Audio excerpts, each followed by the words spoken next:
Hello, everybody.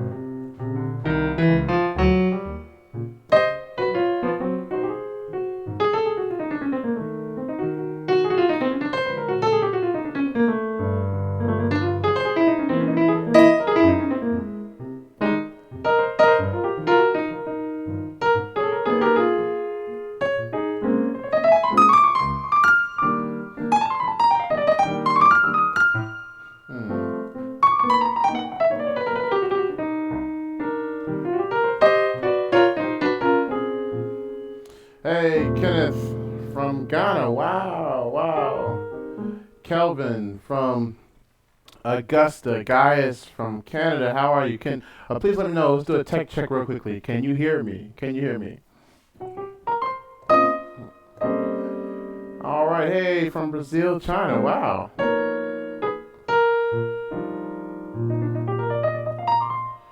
All right. Can everyone hear me?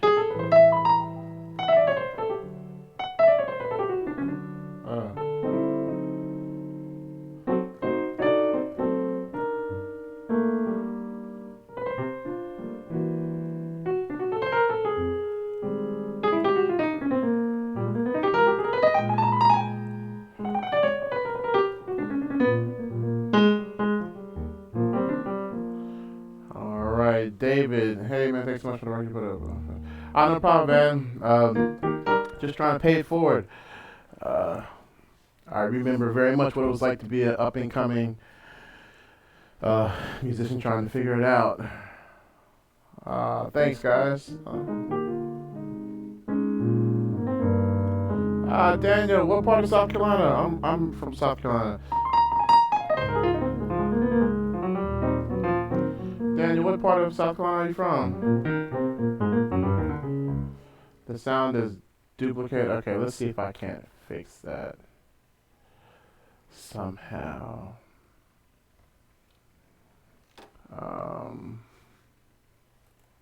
Let's see.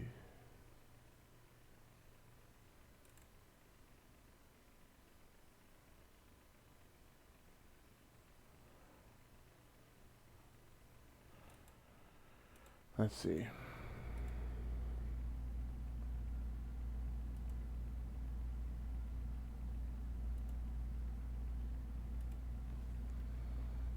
All right. Did that help with the sound?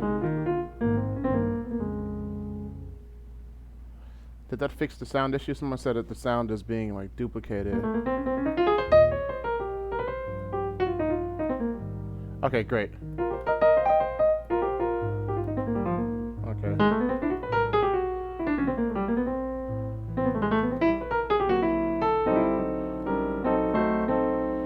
Hey, Noriko, how are you? All right, thanks, Antonio. Let's see. Daniel's from the sound of Daniel. Okay, cool deal. All right, Antonio, welcome to the channel. Welcome to the channel, Antonio. I'm trying to get some ideas. Okay, cool. Furthermore, planning to get some ideas. Great. All right, so we'll give everybody maybe another 90 seconds, and then we'll jump right into this lesson about tritones and this issue and this topic of tritones. Jamal says we're here from New York. What's up, my bro? Hey, what's going on, Jamal? Black King says he's here from Florida. Nice.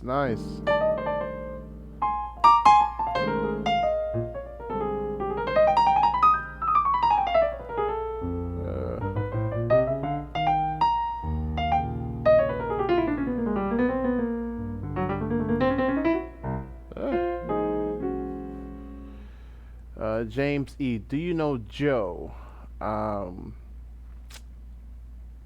Which Joe are you talking about? Fidencio Ruiz. Thomasville, Georgia. Hello, Fidencio. Elijah's from Zambia. Wow. My wife actually visited Zambia a few years back. Um, Good one, James. Nice joke. I think we're about ready to start. And just if y'all can help me out, how long has everyone been playing? This will give me an idea of who's in the room. How long has everyone been playing?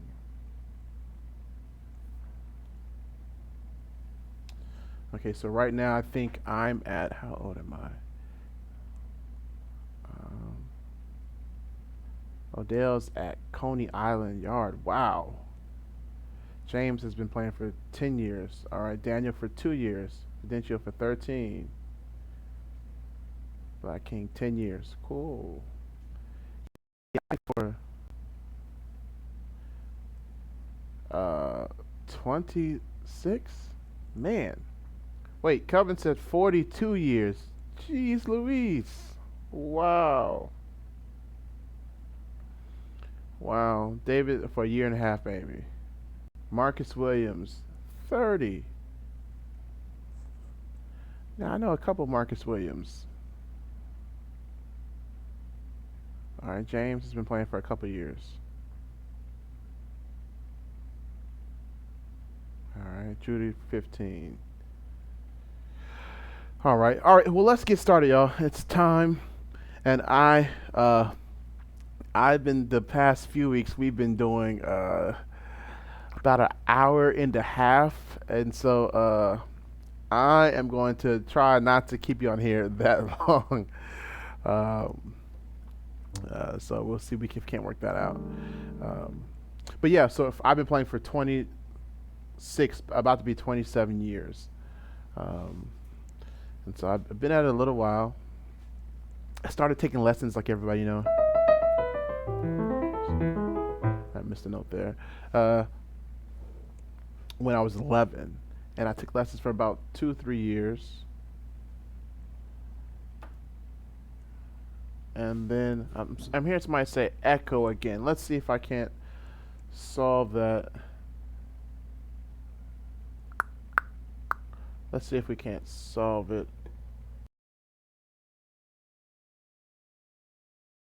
All right. Testing. Can everyone still hear me? Can everyone still hear me? All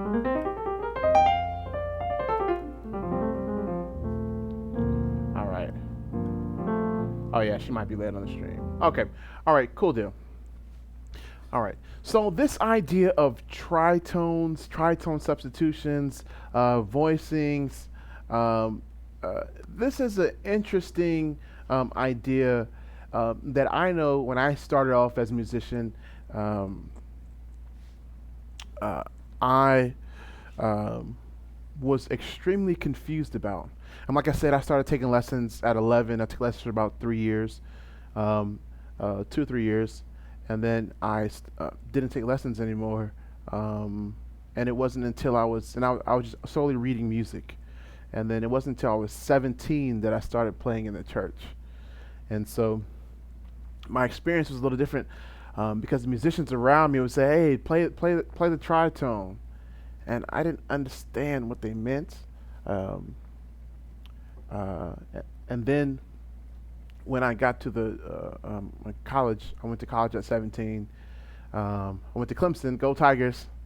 When I got to Clemson and I joined the jazz band and I started studying jazz theory, and that helped me understand. They really focused on the tritone in a different way, which really helped me understand the tritone and its several uses. And so today I just want to focus on two big uses of the tritone. They're completely different. They share a name, but they're completely different. All right. And I have a lot of young musicians getting confused. Matter of fact, a musician called me today and was confused about tritone issues. And so that kind of propelled me to do this lesson. And so let's jump into it.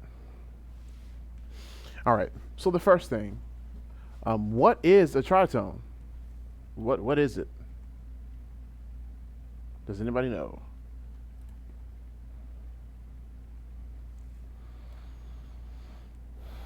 So a tritone is just simply a distance, an interval.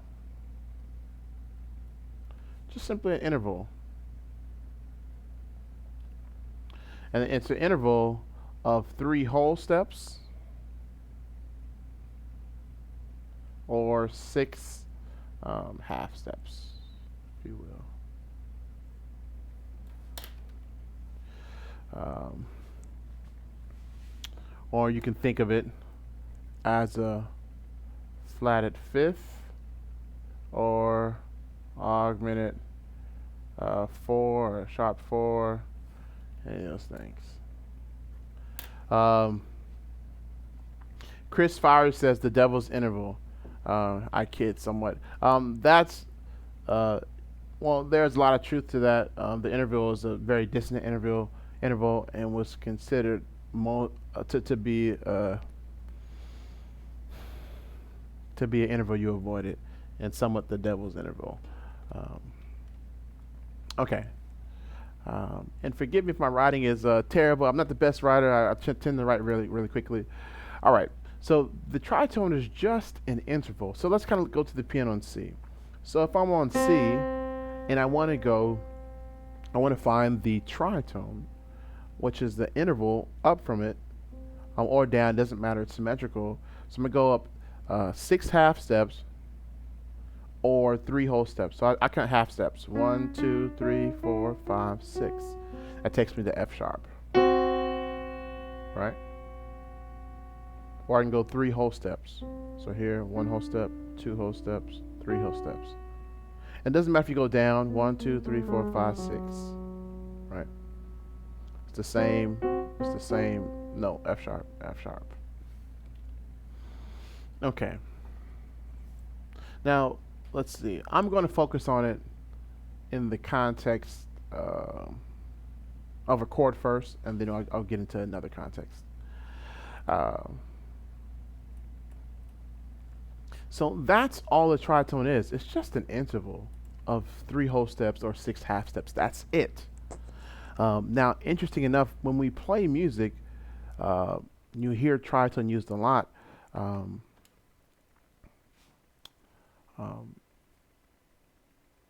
And let me explain why.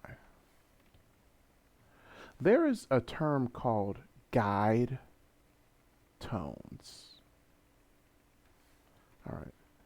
Does anybody know what a guide tone is? Guide tone. What are guide tones? Does anybody know?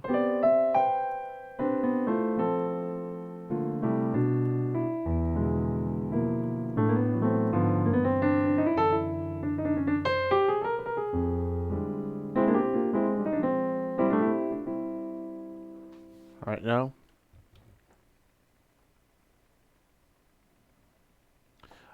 Says a leading tone, a tone that leads to the next. The targets, the 1, 3, 5, the melody. All right, no one's gotten yet, so let me help you. The guide tones. All right, so let me do an experiment. Yeah, Marcel, that's a nice way of saying it. Let's look at 3 or 4 different chords. Let's look at a C major 7. All right, so here's C major, and then the 7th here, right? Look at C dominant 7. Vince has it. Let's look at C minor 7. What do you notice changing between these chords? So C major 7. Let's see C minor with a major 7. C dominant 7. C. What's changing? It's only the 3rd and the 7th that are changing. And these tones are what give you the chord quality. And these are called guide tones. All right. So the 3rd and 7th, or 6th sometimes, depending on the chord. These are your guide tones. So if I was playing a C major 7 chord, the guide tones would be E and B, right? E and B.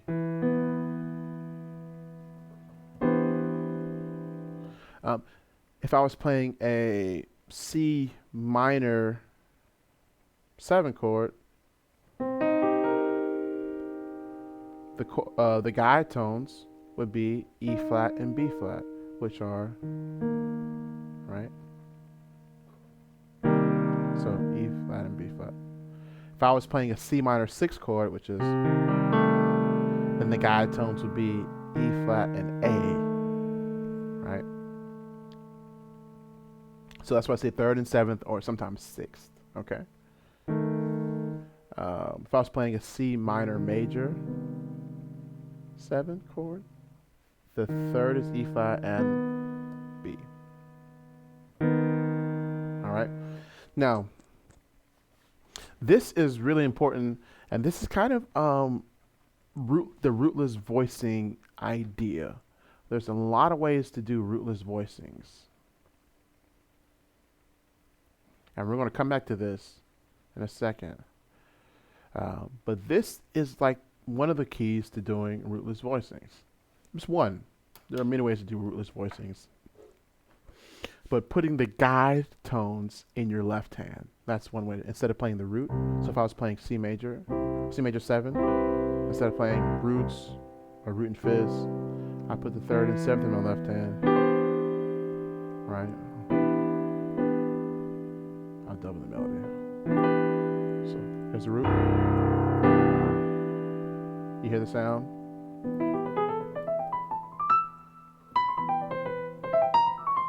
Okay.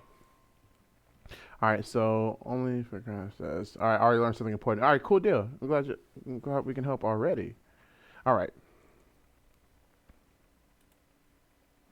But Corey, you said this was a tritone conversation. So and it is. So let's focus on one particular chord. And that is the dominant chord.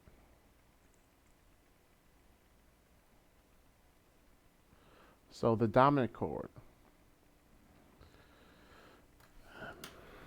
So if I'm playing a C7, which means a C7, or another way to write that is C dom 7, or I could write C dominant 7. All right. The notes are C, E, G, and B flat, right? Now the guide tones in this chord are E and B flat. Now notice something interesting. Here's our C7, and the guide tones are E and B flat. These make up the interval, or have an interval of a tritone. Do you see that? So often, when I would hear guys yell, "I played a tritone," they were asking to play or telling me to play the 3rd and 7th, which happened to be a distance of a tritone. Does that make sense? All right. And so if I'm playing these guide tones, which just happen to be a tritone apart, it leaves my right hand to fill in the rest of the notes. So I can do something like that. Or I have the 5th, the root, and then I add the 9. The 9 is one of the most innocuous extensions you can add, meaning it's like sesame seeds, or like you can't really taste it on a burger. Right?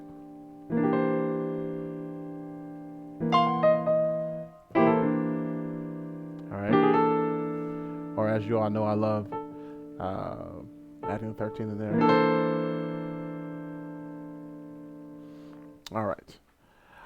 So let's go to the first song I learned to really play these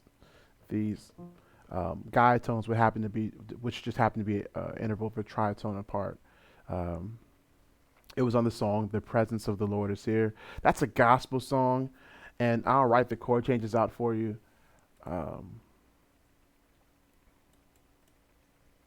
So the chord changes really simply, let's see, D flat 7, B 7, G flat 7, and then back up, B 7 to D flat 7. Okay, so we have D flat 7, and then B 7, and then G flat 7, and then back up to. Now, that doesn't sound really good or really interesting.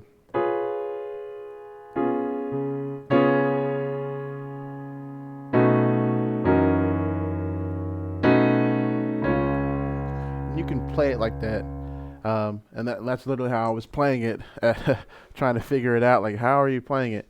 And then there's a guy in Raleigh, North Carolina, who showed me how to play it. And so we're going to do that now.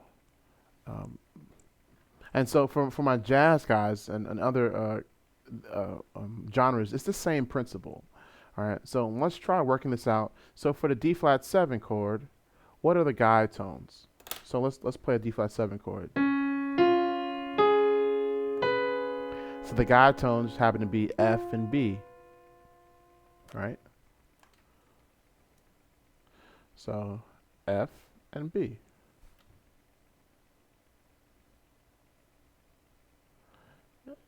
All right. Yeah, something like that. All right. So F and B. For the B7, the guide tones, let's look at a B7. They are D sharp and A, right? Or E flat and A, as it's often referred to. So I'll just write it how we like to refer to it. E flat and A. And then for the G flat 7 chord, the 3rd and 7th are B flat and really F flat, but would call it E. So B flat and E. And then these two are the same as before. E flat and A and F and B. Okay. And so let me write out this rhythm so y'all can see it on the screen. 1, 2, ba, ba, ba, ba. So quarter note.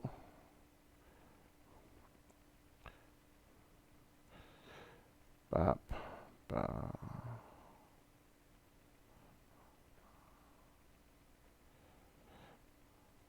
Half note tied. Bop. Bop, and that's tied over. And then it kind of repeats. So if you can read music, this is kind of the rhythm. So it goes 1, rest, 3, 4, 1, 2, 3, 4. And so you're hitting on beats 3, 4 there, holding for 1 and 2. Hit on 3, 4, and a 1. All right, so we have, and I'll just play the tritone, the guide tones that happen to be a tritone apart. If you look at all of them, if you notice, all these chords are dominant 7 chords, right? So their guide tones all are tritone, are an interval of a tritone. So let's play it. So.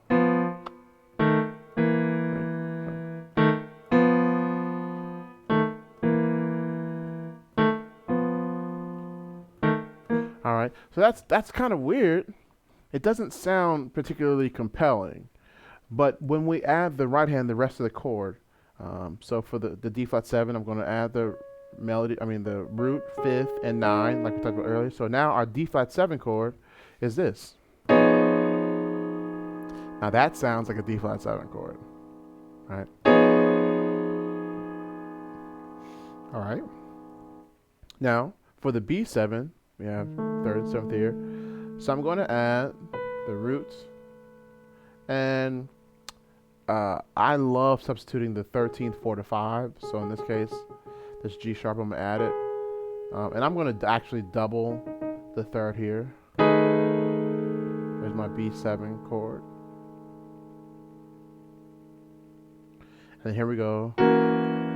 Here's my G flat 7 chord. Now I just have E, B flat in the left hand, and just a regular G flat triad there. So let's do it in real time. And with the rhythm I brought on the screen. So.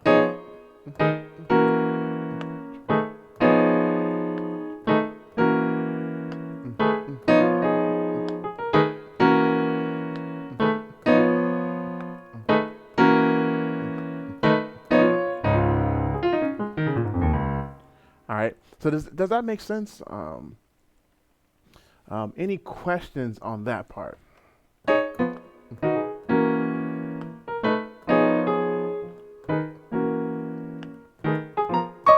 And that's a great exercise. I ended up taking that through every key because it's such a great exercise.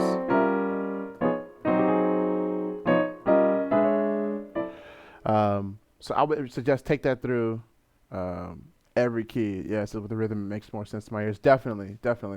So outside of rhythmically, it doesn't really sound particularly compelling, but it definitely becomes so with the rhythm for sure.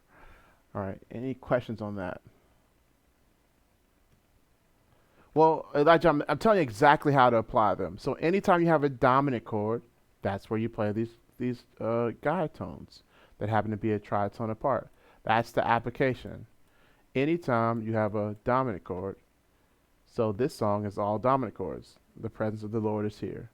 So I played them exactly like that. You see my left hand? I'm playing these.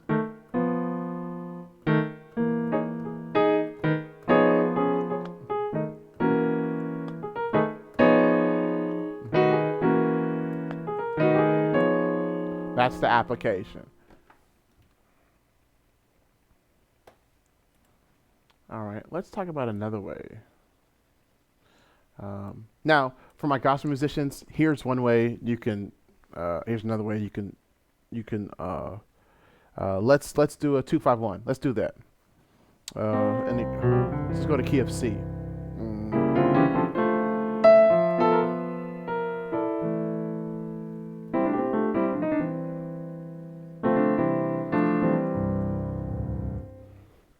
All right, Elijah asked, how do you make them part of your vocabulary?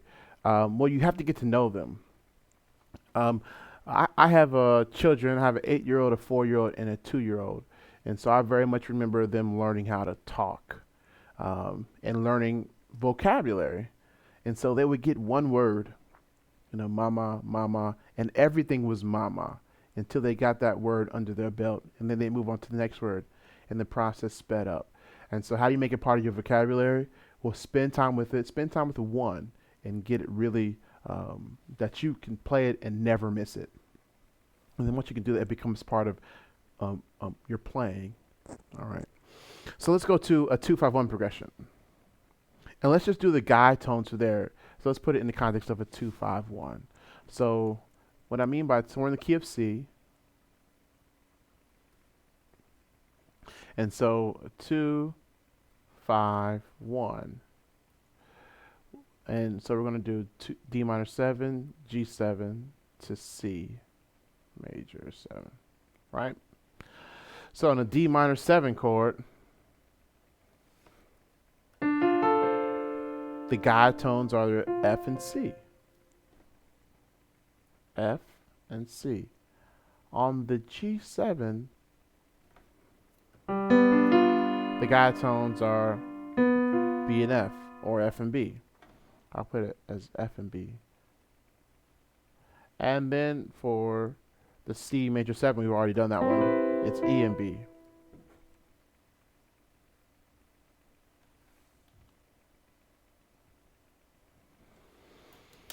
Okay, so let's do a 2-5-1. So 2-5-1, so D minor 7. I'll just kind of voice it like this for now. G7, and then C major 7. That's C major 9, C major 7. There we go. Now, if I want to do just the guide towards the left hand, we have F and C, and then F and B. That's that interval of a tritone right there. There's an interval of a tritone right there. And why? It's on the dominant chord. So, and then there you go. Does that make sense? All right. And both major and minor. So if we're doing to C minor, it's still the same idea. All right. Let's see. Now, let me do maybe one or two more contexts.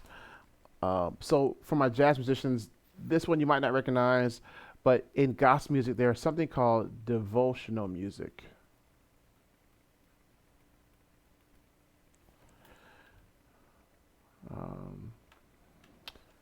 And this is kind of the older school. This is kind of the music that was done before praise and worship. We had praise and worship, and so kind of older songs, kind of 1/4, kind of blues-oriented songs.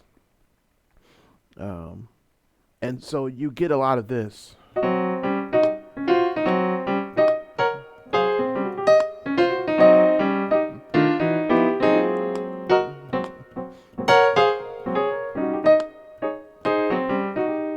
All right, this, and you notice I'm playing, excuse me, there's these guide tones happen to be tritones, an interval of a tritone. So I was in the key of E flat just now. All right, and I was going basically from, I think, E flat to A flat. And devotional music, we play it kind of like the blues, where everything is a seventh. So E flat 7, A flat 7. So on the E flat 7 chord, the third is G, and the seventh is D flat. So we have G and D flat. And for the A flat 7 chord, the third is C, and we have G flat. So you notice from the E flat 7 chord, we have this. I have the root, fifth, and 9 in my right hand. That same voicing. And then for the A flat 7, I can just play regular A flat and put the third and flat of 7th there. So, and so this is a common move in gospel music where we go 4, 1, 4, 1.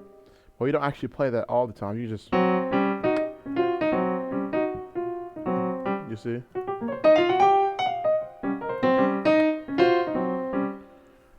All right. So Odell says, how do you apply the tritone to playing the organ? Well, just like this. Now with the organ, if you're not familiar with the organ, you don't want to lift up your fingers. So you want to keep your fingers connected. Now look at this. We go from G and D flat to G flat and C. These are right next to each other. So I'm able to just kind of slide over right into them without really there being a break of sound. And so I would literally go through, especially on organ, where you're playing the bass with your foot, I would go through every song I ever play and try to put the guide tones in the left hand. There were times where I just went up the organ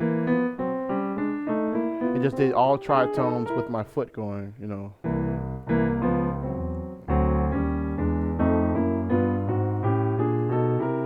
And just with my foot in my left hand to go up and down the organ to master that.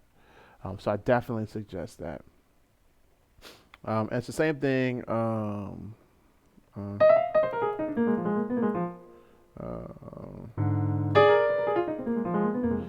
Let's see.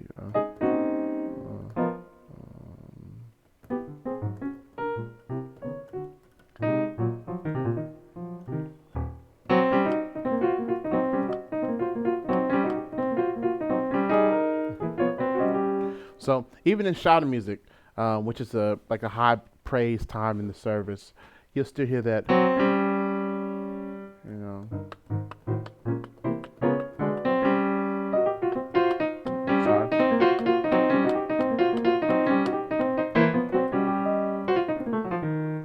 that kind of deal.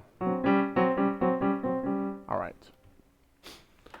So those are a couple applications of the tritone from that context. But there's a completely separate context that I want to talk about, the tritone deal. And sometimes I have students that get these two ideas confused. So one is just how we're voicing. It's a guide tone, it's an interval of a tritone that we just talked about. You're welcome, Odell. But the next idea is completely different. And it's this idea of tritone substitution.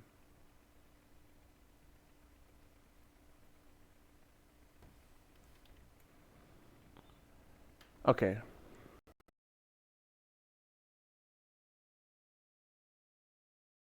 Something completely different than what we just talked about. So I want you to kind of separate your brain and not get confused by what we talked about just earlier. All right. So let's go into tritone substitution. So what is it? Tritone substitution means I'm substituting a chord that's a tritone away. So it's actually a chord, not, and it's most often done in the context of a 2-5-1 progression. There are other progressions in context, but let's just focus here. This is the most popular one. So let's say I'm in the key of C, so I'm doing D minor to G7 to C major 7, so D minor 7. All right. Well, the tritone sub says I can swap out dominant chords. Now, let's think about this. Why does this work? Well, let me just finish out that statement. And so in this case, I'm going to swap out this G7 for a different chord. A chord that happens to be a tritone away. D flat 7. So my new progression is D minor 7, D flat 7, C major 7.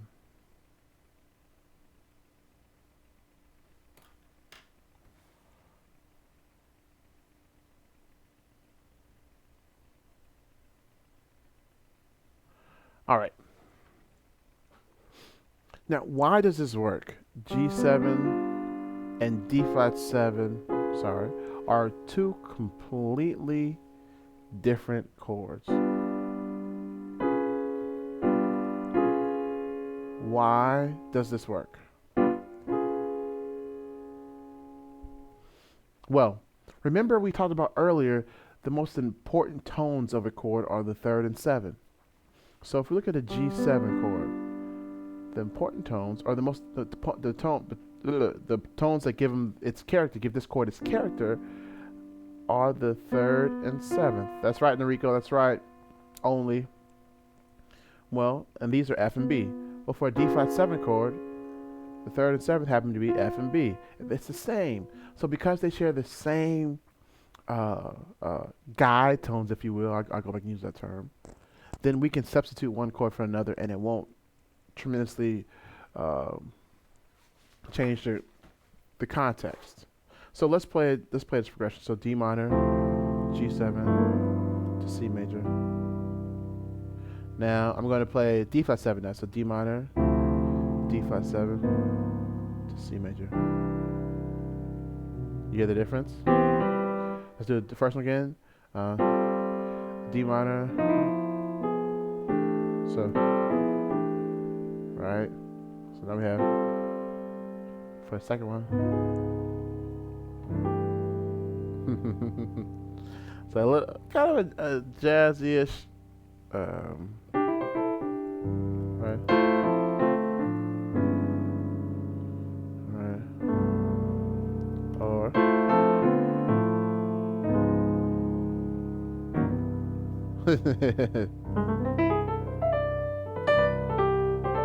all right, you're welcome, Only. Okay. Now, where might you do this? Well, you might do it in the context of a 2-5-1, like like we just mentioned here. So let's take a song. One of my favorite jazz tunes is Autumn Leaves, you know.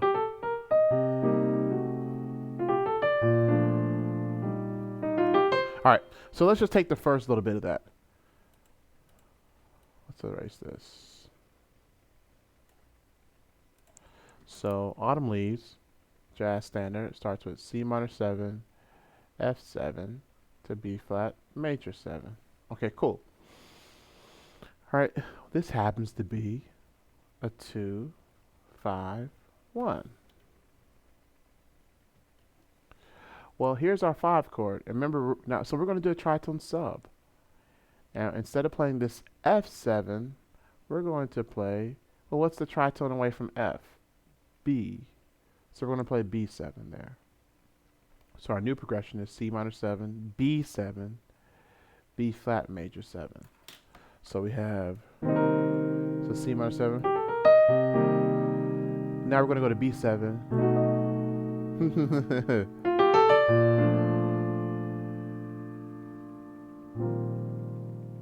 All right.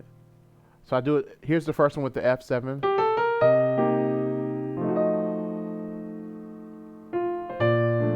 All right, now here's the next one with the B7.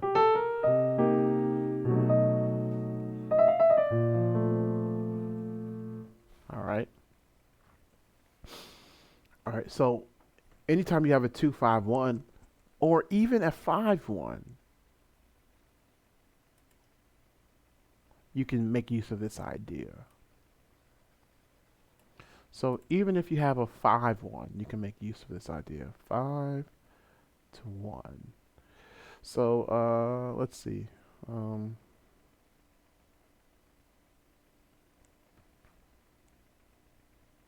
Let's say I was in the key of A flat and I was going to go E flat 7 to A flat major 7. So, right.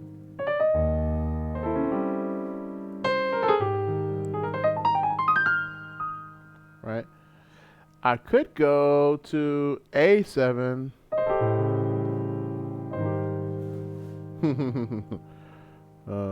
To play A something. Let's see. I'll play different A.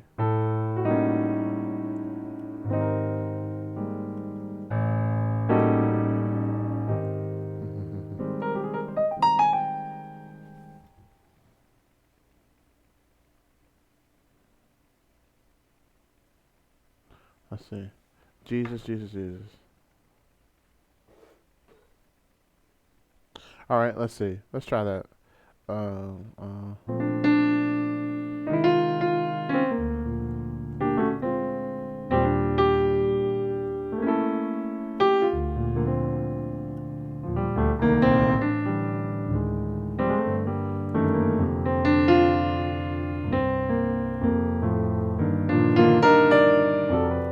All right, so that's the song. It's so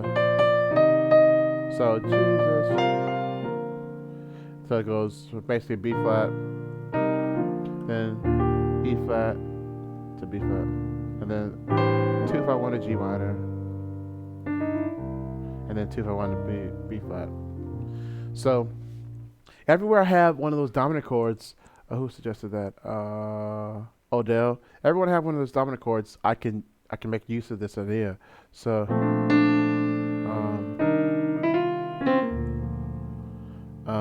right here. So that's a B flat 7, right? Well, I can, instead of playing B flat 7, I can go down to E7. So I'll play it again.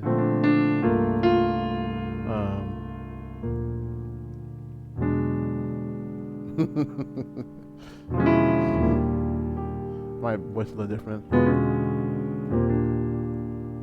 All right. Here's another. I'm adding some secondary dominance in here. Here's the A7, sharp 9, sharp 5, right? Well, I can go, so I could have just stayed on E flat because that's the tritone away. Then, so now I have a 2-5-1 to G minor, Now, so A minor 7. I'm doing like a minor. Instead of A half diminished, I'm doing minor 11. And then, so D would normally be what's appropriate, but here I'm going to go to a tritone sub away, which is A flat.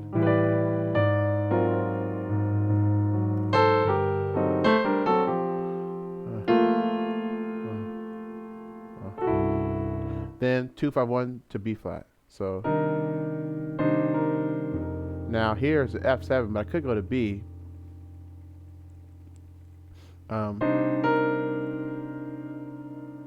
But okay, and here's an interesting case. Great, I'm glad I came to this because I almost forgot to give it to you. Here's a case where the melody is going. So we have C minor, F13, and then B flat. So, all right. Well, if I did a tritone sub there on the F7 to B, well, the melody is this. So in this case, I might not do a tritone sub there because the melody and this, but maybe I might depending on what I'm going for. But they clash a little bit.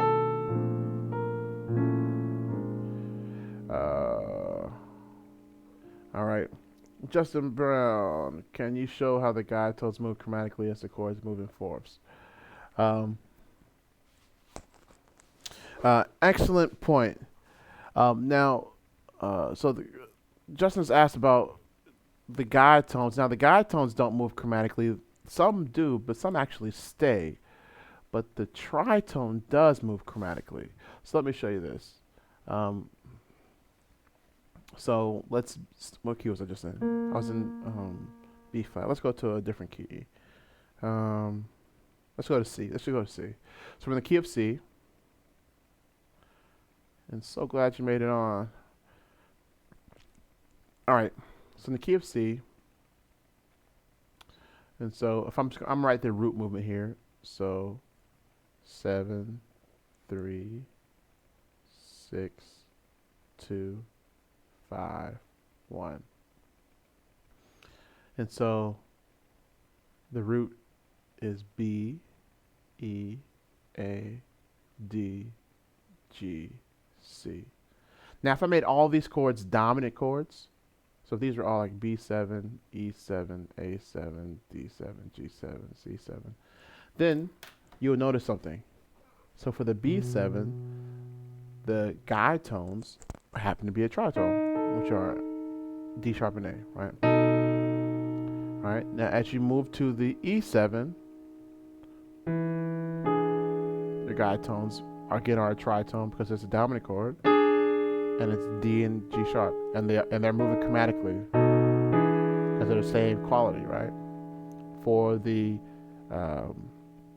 A7, our third and seventh would be C sharp and G. For the D7, F sharp and C, right? For the G7, F and B, and for the C7, and so that's just chromatic, right? Now, if we actually did these according to their chord functions, diatonic to the key, so this would be B half diminished 7, or fully half diminished 7. So we're going to B half diminished 7.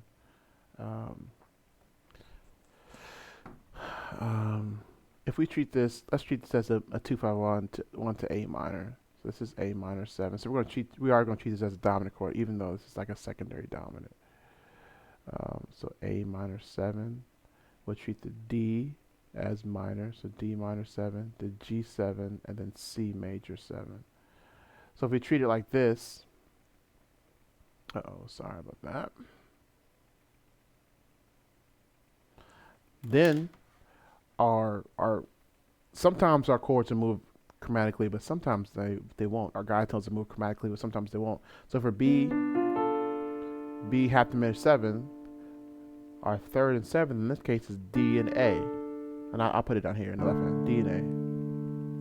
For our E7 chord, so for our E7 chord, it's D and G sharp. So only one note moves chromatically there, not both. Now, for the A minor, both notes are going to move down. Right? For the D7, only one note's going to move. For the G7, both. And then for the C major 7, only one. Right? But that's a great point. Music oftentimes moves in fourths, which makes it, to Odell's question about playing on the organ, music moves in fourths oftentimes. And so moving from one guide tone to the next, even if it's the same quality or not, if it's both dominant or they're the normal chord function, whatever it is in the key, you're generally moving small steps. You're generally just going small steps to move from one chord to the next. All right, Clinton says, this is a random question. But when you reharm in church, is it planned or not? If it is not, how would you go about practicing it? Sam Eck. Hello, Sam from Australia.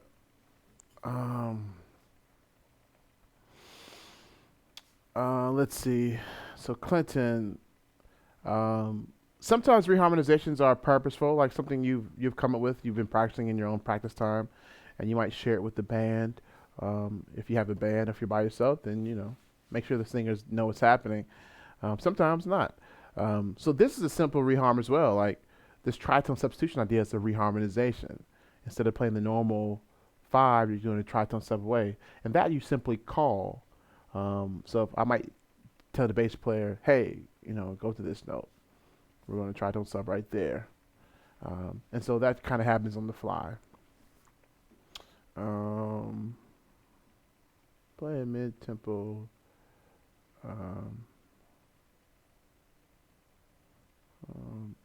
Let's see.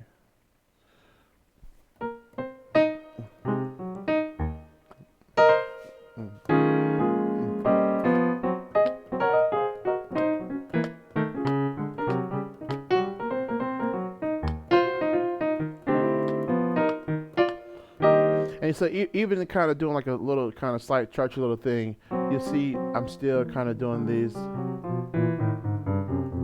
kind of ideas. All right.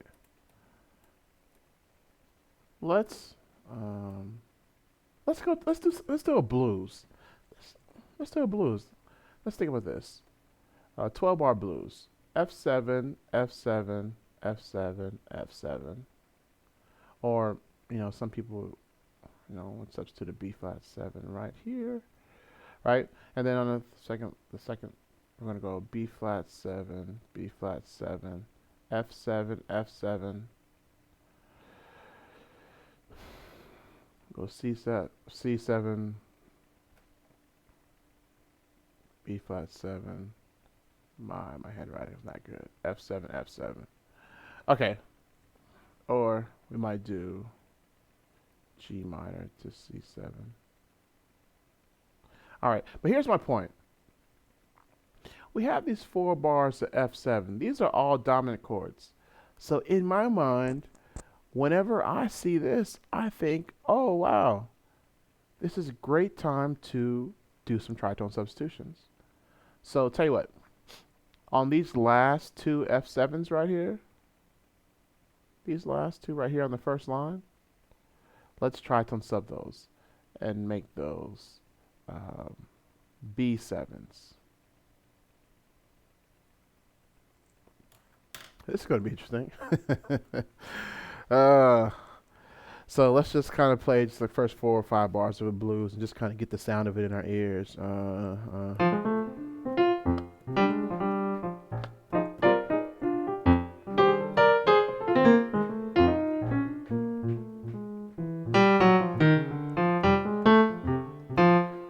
Daquan, Corey, I love what you're doing with the live videos. Thank you so much, man, for the super chat. I really appreciate that, man. And definitely y'all go check out Daquan.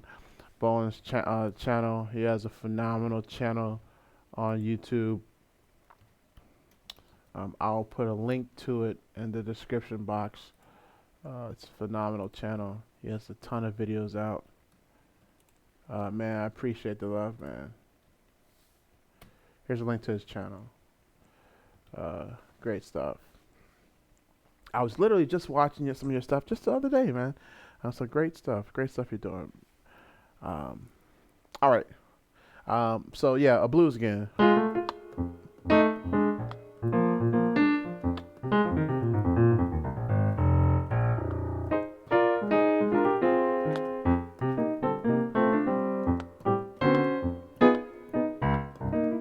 All right, so we have the sound of the blues in our mind. All right, so now we're going to do what I just said. We're going to tritone subs. Here it is. B7.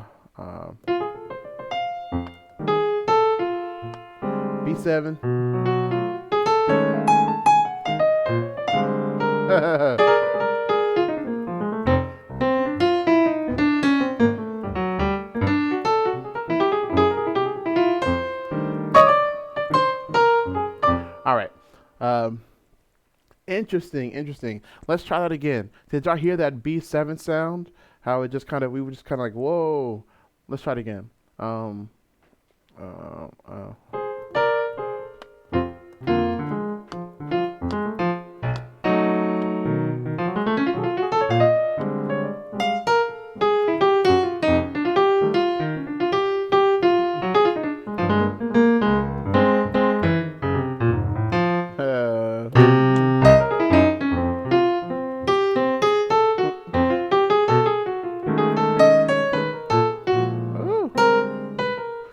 Do you hear that B7? How it just really alters the sound.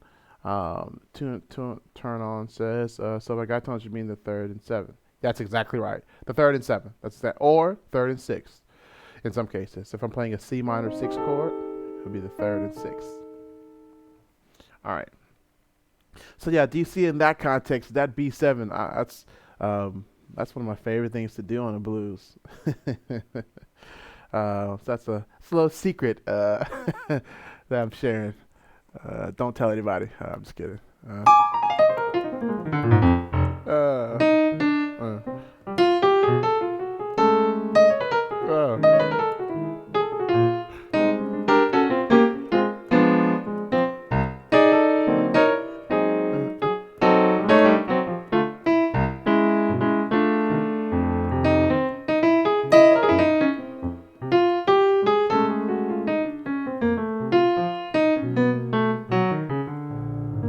Yeah, that B7 is pretty deceptive. It kind of.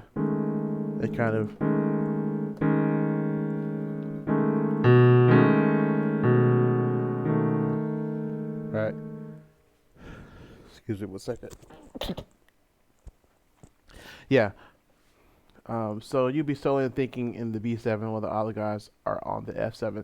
That's exactly right, only. That's exactly right. So while the bass player is still. Oh, sorry. He's doing.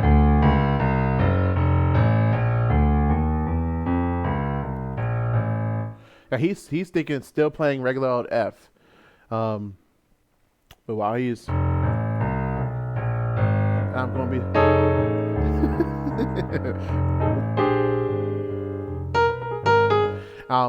And the reason why you want that when you're doing that, there's a sense of tension, right? And then it gets resolved, right? And so, for any basses, when the pianist does a substitution like that and you hear it, sometimes it's cool to go with them, but sometimes it's the worst thing you can do, because when you go with them, you remove the tension, and now it becomes consonant. The bass player goes to the B, all of a sudden, then it becomes consonant. It sounds normal, like it's planned. In this case, to B flat. In this case, to B flat. Martel says that's messed up, but sounds fat. Yeah, that's funny. All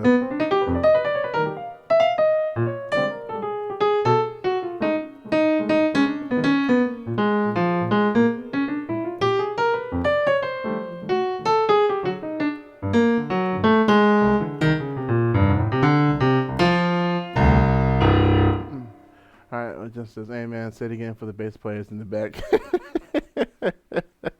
All right, that's funny. That's funny. Okay. All right. So listen, those are the two areas of tritones I really wanted to cover. Was one, this idea of the tritone being just one form of a guide tone that just was on the dominant chord, where it creates an interval of a tritone, right? And then this idea of tritone substitution, where you're actually changing the chord out one for another. And you can have a lot of fun with that in both, in just many genres, jazz, gospel, blues, whatever genre you're in. You can have a lot of fun with that. Now, before I told you I wouldn't keep you on here for an hour and a half. We're already at an hour and 1 minute. So I'm gonna try to get you off out of here. But are there any questions? All right. Sim Street says, as a wind instrument, can you play notes from a B7 if the rhythm section still plays an F7? Exactly. Yes. Yes. Now here's the cool thing. Let's look at the let's look at the F7 chord, and then B7. All right. So look at this. They share the A and the E flat. Those are the guide tones. So let's take those out, and we're left with the flat fifth and the flat nine. These are extensions that we play in F anyway. So all the notes here will work. And if I play kind of B stuff, right, this stuff will work. Like all of it will work. All right. Elijah, does it mean you can't use it outside the box or key? All right, I'm not sure I fully understand your question. Tell me more. Tell me more. Maybe rephrase it. I'm not sure I understand what you're saying. I don't want to answer a question you didn't ask. All right. So Noriko says the B blues scale works on the B7. Well, let's look at it. What is the B blues scale? So we have the root, flat third, 4, E, flat 5, 5, 7, 1. So, right? So let's test it out. So let's kind of set the groove.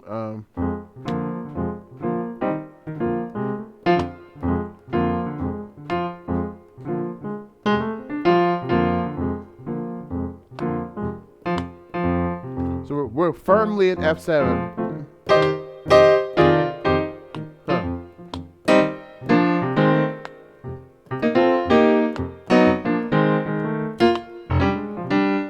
So we're firmly in, here it is.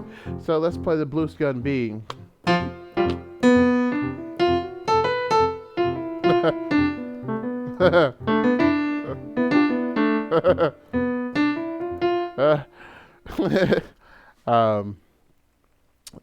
That's an interesting sound, Enrico.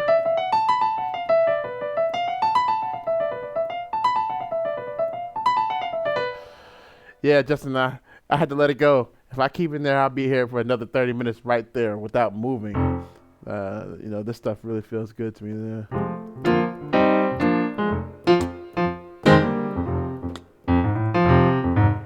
Yeah, we'll stay here all night.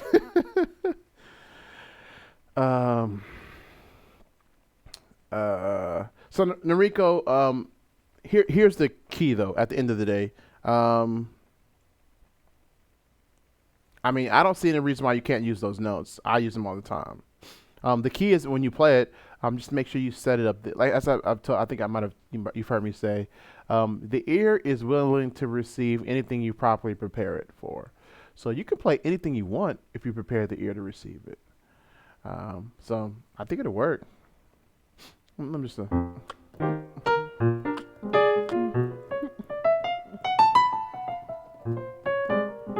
Yeah.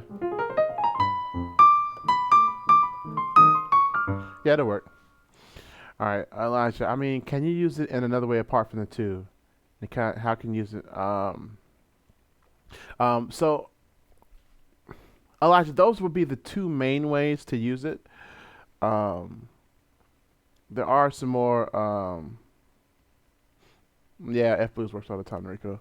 There are some other kind of esoteric ways, but the main, like 99% of the ways to use it are what I talked about. And so I would really focus on those. And these ideas work in every genre of music. Um, so, at least Western music. So I would focus there. Any other questions?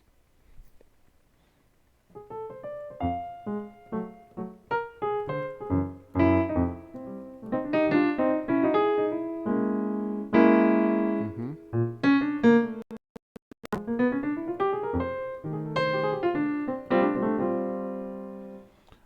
B or B flat blues? Well, I thought she said B blues. Yeah, B blues. Um, but F blues works everywhere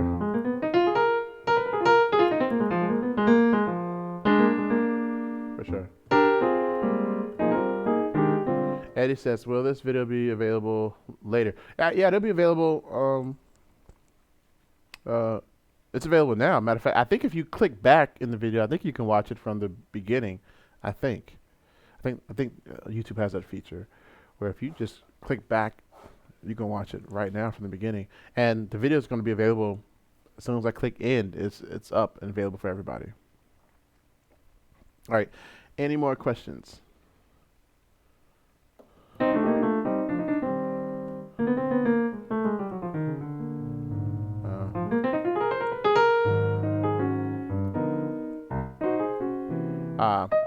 Uh, thanks, Only. I'm glad you're able to get something out of this. Thanks, Elijah. Um,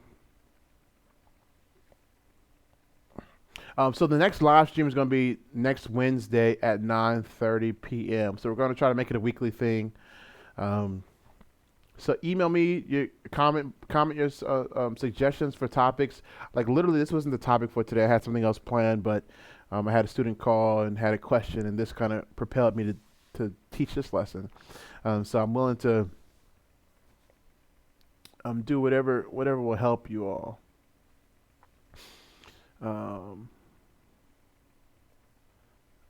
For sure. Any other questions? Again, listen, I want to thank all of y'all, but I want to especially thank Daquan Bowens for really, and everyone that's ever, purchased any of our materials and supported us.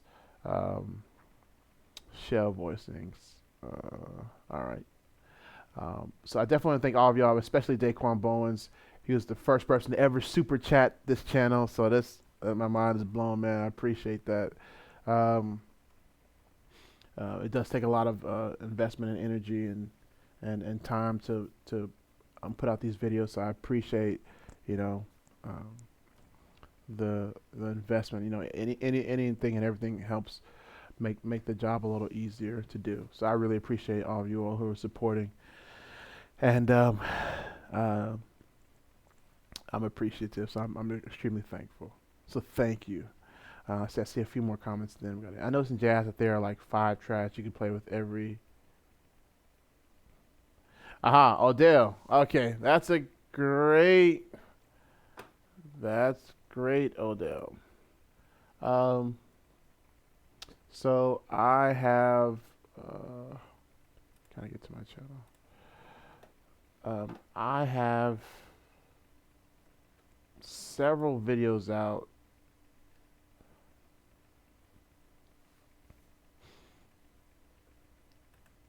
Here's one.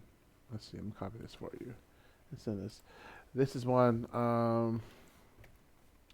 That video is 7 triadic upper structures that you can use on top of that, tritone per se. I know I did another one. Let me just look real quick. I know I did another one. It should have been 28.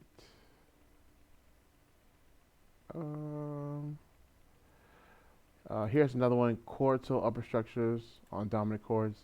And this is the same idea, but with quartal voicings. I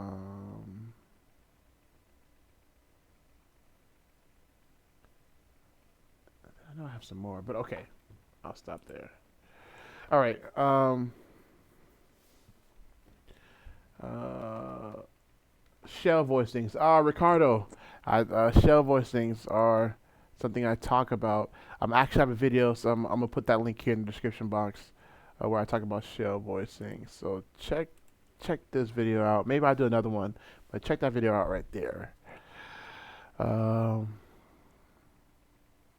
the early example, how to apply rhythmic motifs. That's a good idea. That's a good idea. How to apply rhythmic motifs. Okay, I think I might add that one. Matter of fact, let me write that one down. That's a pretty good one. All right, how to apply rhythmic motifs. All right. Great teaching. Thanks, Odell. Elijah says, "Is this a cluster? I'm assuming you mean, is there a cluster you can use with the tritone?" And definitely, for sure. I would suggest, if you just want something in the meantime, checking out this video right here. Okay, I gotta get them. Sorry. Yes. So if you just type in "skilled musician" on YouTube, my name, it'll come up with our site, or just click my face on this video for take you there. Okay, Noriko says thank you so much. All right, thank you, Noriko. Thank y'all everybody again. I really appreciate the support, and I'm grateful that you all have stuck on with me this long, and you've been doing it for weeks.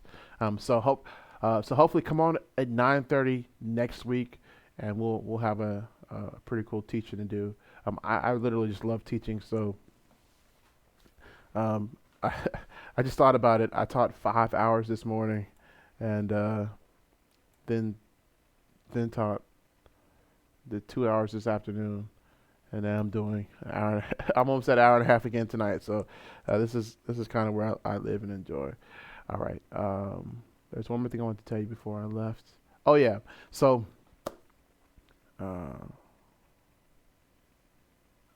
EMH Music. For everyone watching now, the course is offered on his website are jam-packed with knowledge. Yeah, so we have 5 different courses we're offering this semester, and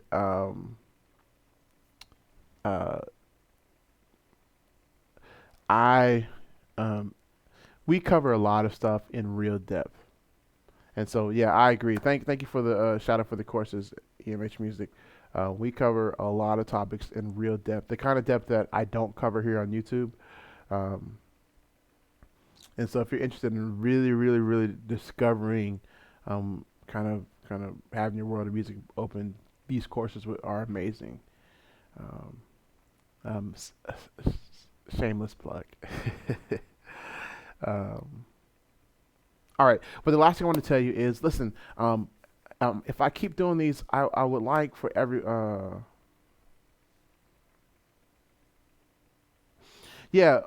Ben, thanks for letting me know. Sometimes after I've been on too long, my overhead camera will sometimes get out of sync. So I'm gonna try to fix that. I'm gonna work on that. This is the second time it's happened. Let's see. Yeah, it's a little out of sync right now. Okay, but my goal is to get this live stream to have thousands on this live stream. So my next live stream, can everyone please share, like, and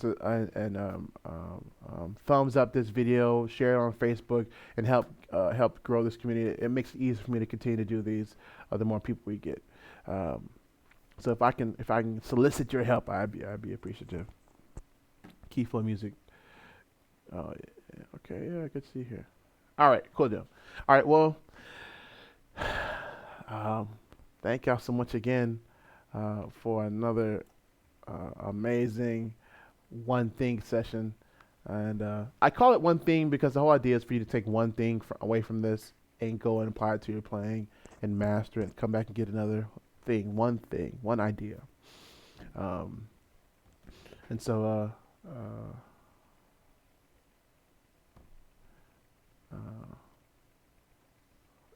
Michael Jordan says, I learned how to use social media for you, brother. I appreciate that. Martel, if you just sure, you some crazy stuff matches.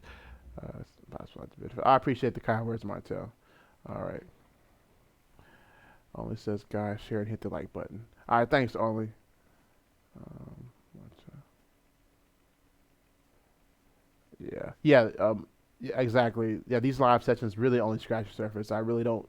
I try to stay surface level, not go too deep, and I save that for my courses. Um, so I definitely would love to see you in those courses. Left foot, right foot. That's a cool name. You're a genius. I appreciate that, man. Keith Phillips, that's our tweet out. Thank you, thank you.